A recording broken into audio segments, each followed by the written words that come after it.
પાટણ બાળ તસ્કરી કેસમાં વધુ એકની અટકાયત કરવામાં આવી છે। સાઈ કૃપા હોસ્પિટલના અમૃત ચૌધરીની અટકાયત કરાઈ છે। પાટણ એસઓજીએ શખ્સની કરી છે અટકાયત।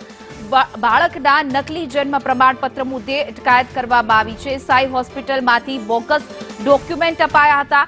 વર્ષ નીરવ મોદીના નામનું જન્મ પ્રમાણપત્ર બનાવ્યું હતું। ગઈકાલે પોલીસે રાંધનપુર નગરપાલિકામાં તપાસ કરી હતી। નગરપાલિકામાંથી બોગસ પ્રમાણપત્ર બનાવ્યું હતું। બાળ તસ્કરીમાં વધુ એક આરોપીની પોલીસે અટકાયત કરી છે। એક પછી એક આરોપી ઝડપાઈ રહ્યા છે। વધુ વિગતો સાથે અમારા સંવાદદાતા ભરત પ્રજાપતિ। જી ભરત, વધુ એક આ બાળ તસ્કરીમાં અટકાયત કરાઈ છે, શું છે વિગતો વધુ?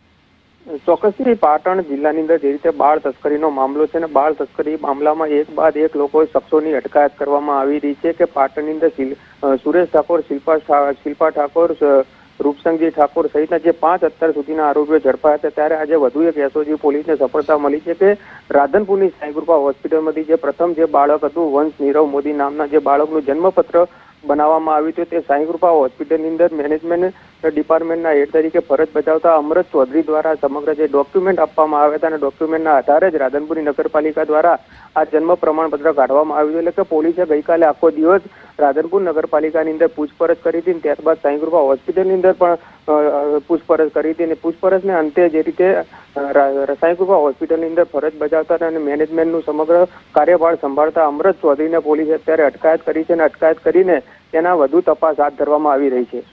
જી ભરત, સમગ્ર માહિતી બદલ આપનો આભાર।